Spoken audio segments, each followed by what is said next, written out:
অন্তর্বর্তীকালীন সরকারের প্রধান ডক্টর মোহাম্মদ ইউনূস জাতিসংঘের ৭৯তম সাধারণ অধিবেশনে যোগদান করতে নিউ ইয়র্কে যাচ্ছেন। আপনারা সবাই জানেন এবং সবাই আশা করছেন ডক্টর ইউনূস অনেকগুলো চমক দেখাবেন। প্রথম চমক আমরা অলরেডি দেখে ফেলেছি বন্ধুরা, সেটা হলো তার সফর সঙ্গী। আপনারা জানেন মাত্র ৭ জন সফর সঙ্গী নিয়ে উনি যাচ্ছেন নিউ ইয়র্কে জাতিসংঘের অধিবেশনে। এটা একটা বিরাট চমক আমাদের দেশের জন্য, কারণ আমরা এর আগে দেখেছি যে কোনো সরকারের সময়, বিশেষ করে গত সরকারের সময় এই জাতিসংঘের ৭৮তম সাধারণ অধিবেশন বা ৭৭তম সাধারণ অধিবেশনে শেখ হাসিনার সাথে কতজন প্রতিনিধি ছিল? নিম্নে ছিল ১৩৪ জন, উপরে ২২০ জন। সবগুলো কিন্তু রাষ্ট্রীয় টাকায়, প্লেন ভাড়া, খাওয়া দাওয়া, হোটেল, এভরিথিং। তবে শোনা যাচ্ছে কিছু কিছু ব্যবসায়ী যারা যেতেন তাদের টিকিটটা তারা নিজেরা দিতেন এবং খাওয়া দাওয়া নিজেরা দিতেন, তারা শুধুমাত্র প্রধানমন্ত্রীর সাথে সঙ্গী হিসেবে যেতেন। এনিওয়ে ২২০ থেকে বা ১৩৪ থেকে আমরা এখন ৭ জনে নেমেছি। ৭ জন কারা কারা আপনারা অলরেডি শুনেছেন, কিন্তু আরো সিকিউরিটি মিলিয়ে খুব সম্ভব ১২-১৩ জন বা ১৫ জন হবেন। এটা একটা বিরাট চমক। একটি রাষ্ট্রপ্রধান, আমি রাষ্ট্রপ্রধান এইভাবে বলছি যে বর্তমান অন্তর্বর্তীকালীন সরকারের প্রধান হিসেবে ডক্টর ইউনূস নিউ ইয়র্কে যাচ্ছেন অল্প সংখ্যক সফর সঙ্গী নিয়ে। এটা একটা বিরাট চমক, কারণ যে পয়সাগুলো এই সফর সঙ্গীদের পিছনে খরচ হতো সেগুলো আমার টাকা, আপনার টাকা, রাষ্ট্রের টাকা। কাজেই সেখানে একটা বিরাট সাশ্রয় করে প্রফেসর ডক্টর মোহাম্মদ ইউনূস একটা প্রথম চমক দেন। এরপরে আরো অনেক চমক রয়ে গেছে বন্ধুরা। আপনারা জানেন জাতিসংঘের মহাসচিব উনিও বলছেন যে ডক্টর ইউনূস আসা মানে আমাদের জন্য একটা গর্বের বিষয়। বিভিন্ন দেশের বিভিন্ন রাষ্ট্রপ্রধানরা যারা এর আগে ডক্টর ইউনূসের নাম শুনেছেন, ডক্টর ইউনূস সম্পর্কে শুনেছেন, তারাও খুব আগ্রহী এই অধিবেশনে ওনার সাথে সাক্ষাৎ করবেন। এরকম অনেকগুলো চমক নিয়ে আসবেন। উনি হয়তো আলোচনা করবেন জলবায়ু প্রবাহ, খাদ্য, শরণার্থী প্রসঙ্গ, মানবাধিকার লঙ্ঘন প্রসঙ্গ, অনেকগুলো বিষয় নিয়ে উনি একটা বক্তৃতা দিবেন। উনি যাচ্ছেন, ওনার অধিবেশনে বক্তৃতা দেওয়ার তারিখ হলো ২৭শে সেপ্টেম্বর। উনি এর আগেই যাচ্ছেন। ২৪শে সেপ্টেম্বর বা ২২শে সেপ্টেম্বর উনি নামছেন জেএফকে ইন্টারন্যাশনাল এয়ারপোর্টে নিউ ইয়র্কে। তো এখন যেটা হচ্ছে সেটা মূল আলোচনার বিষয়, এই বাংলাদেশি যারা আছেন সেখানকার নাগরিক সমাজ, তারা ২৬ তারিখে ওনাকে একটা গণসম্বর্ধনা দিতে চাচ্ছেন বা দেবেন।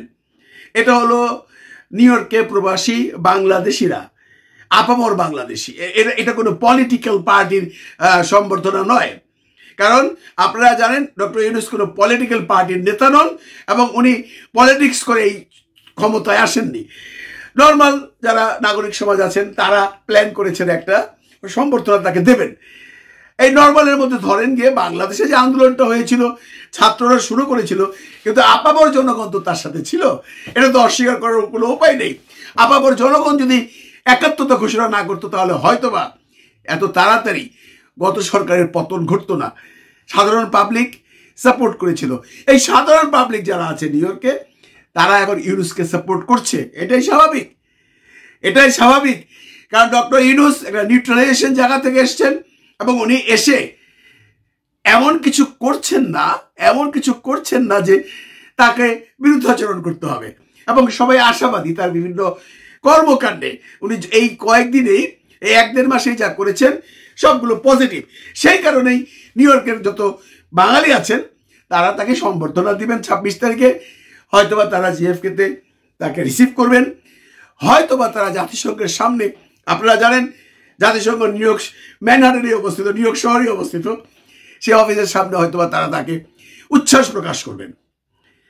কিন্তু বাদ সাধছে অন্য কোথাও। এখন আমরা যেটা শুনছি সেটা হলো নিউ ইয়র্কে বাংলাদেশি যে সমস্ত আওয়ামী লীগের আছেন বা যারা আওয়ামী ঘরানার লোক বা যারা আওয়ামী লীগ করেন, তারা নাকি ২২ তারিখে যখন নিউ ইয়র্কে নামবেন জেএফকেতে, ওনারা কালো পতাকা দিয়ে তাকে ইনসাল্ট করবেন বা কিছু একটা। কালো পতাকা দিয়ে করা মানে উই ডোন্ট ওয়ান্ট ইউ। এরপর এরা আবার জাতিসংঘের সামনে মিছিল করবেন, কালো পতাকা নিয়ে দাঁড়িয়ে থাকবেন বা মুখে কাপড় বেঁধে দাঁড়িয়ে থাকবেন। এখন প্রশ্ন হচ্ছে, কেন? ইউনূস কি কোনো রাজনৈতিক নেতা? ইউনূসের কোনো বিরুদ্ধ দল আছে?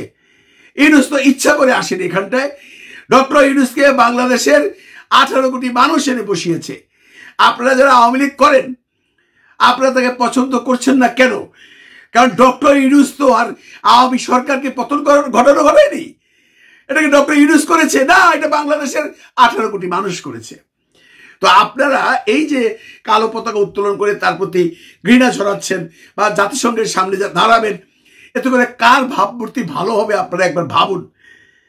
যারা আওয়ামী লীগ করেন নিউ ইয়র্কের, তারা একবার ভাবুন যে এটা করে কি আওয়ামী লীগের কোনো লাভ হবে? আমার তো মনে হয় না। কারণ যে সমস্ত সাংবাদিকরা, যে সমস্ত মানুষজন বা যে সমস্ত বিদেশি নাগরিকরা দেখবেন, তারা ভাববেন দেখো বাংলাদেশ কেমন একটা দেশ। 1 মাস হয়নি একটি অন্তর্বর্তীকালীন সরকারের প্রধান এসছে, তার প্রতিও তারা বিরুদ্ধাচরণ করছে। কোনো লাভ হবে না, কোনো লাভ হবে না। কারণ লাভ হতো তখনই যদি ডক্টর ইউনূস এখানে থিতু হয়ে বসে 2-4 বছর শাসন করে দেশের জন্য যদি কিছু করতে না পারতেন, তখন আপনারা দাঁড়াতেন, তখন আপনাদেরকে সবাই সাপোর্ট করতো। আমি ব্যক্তিগতভাবে তো সাপোর্ট করলাম না, কারণ আমি ডক্টর প্রফেসর মোহাম্মদ ইউনূসের যা কার্যকলাপ দেখছি তাতে আমি প্রচন্ডভাবে আশাবাদী। শুধু আমি নয়, বাংলার সমস্ত মানুষই আশাবাদী। এখন পর্যন্ত উনি এমন কোনো গর্হিত অপরাধ করেননি তাকে কালো পতাকা প্রদর্শন করতে হবে। এগুলো করে আপনারা হয়তো আওয়ামী লীগের আরো বদনাম করাচ্ছেন আমার হিসাবে। Maybe I am wrong, but এগুলো করে আপনারা কোনো কিছু অর্জন করতে পারবেন না, কোনো মানুষের সিম্প্যাথি পাবেন না।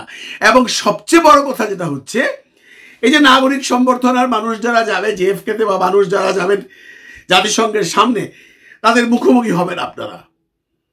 এবং আপনি নিশ্চিত থাকেন নাগরিক সমাজের সংখ্যাগরিষ্ঠতা থাকবে, কারণ ওখানে আপামর নাগরিক আসছে। ওরা কোনো দলের নয়, ওরা বিএনপির নয়, ওরা জামাতের নয়, ওরা আওয়ামী লীগের নয়, ওরা সাধারণ মানুষ। ওদের সংখ্যা অনেক বেশি, ওদের শক্তি অনেক বড়। আপনাদের সংখ্যা হয়তো বা হবে, তারপর দেখা গেল এক সময় কথা কাটাকাটি, হাতাহাতি, মারামারি।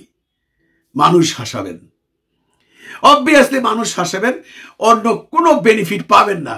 আমি আওয়ামী লীগ যারা করেন নিউ ইয়র্কে, তাদেরকে সশ্রদ্ধভাবে অনুরোধ করে বলছি, আপনারা অন্তত এত তাড়াতাড়ি এই ধরনের কোনো রকম পদক্ষেপ নিয়েন না। এতে করে দেশের যখন ভাবমূর্তি নষ্ট হবে, আওয়ামী লীগের যতটুকু ভাবমূর্তি আছে এখন অব্দি সেটাও নষ্ট হয়ে যাবে। কারণ বারবারই বলছি, ডক্টর ইউনূস হাসিনা সরকারকে পতন ঘটিয়ে বসেনি, ডক্টর ইউনূসকে বসানো হয়েছে। এবং উনি বসে এমন কিছু গর্হিত অপরাধ করেননি, আমি আবারও রিপিট করি, এমন কোনো খারাপ কাজ করেননি যে আপনারা ওনারে কালো পতাকা প্রদর্শন করবেন, we want back Yunus, we want back Yunus বলবেন। কি লাভ হবে ভাই? কি লাভ হবে বলেন? একবার ঠান্ডা মাথায় চিন্তা করেন, এই ভদ্রলোক কি আপনাদের কোনো ক্ষতি করেছে?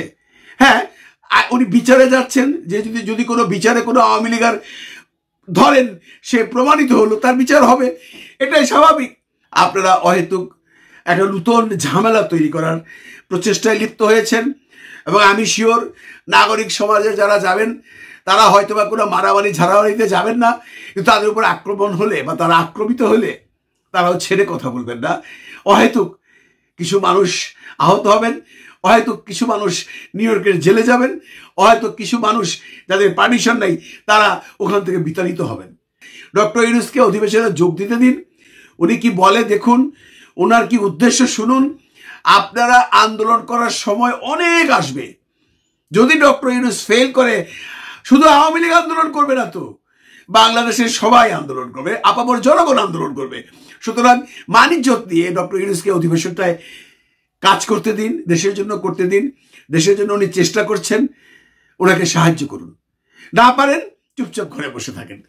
ভালো থাকবেন সবাই, ভালো রাখবেন সবাইকে। খুদা হাফেজ।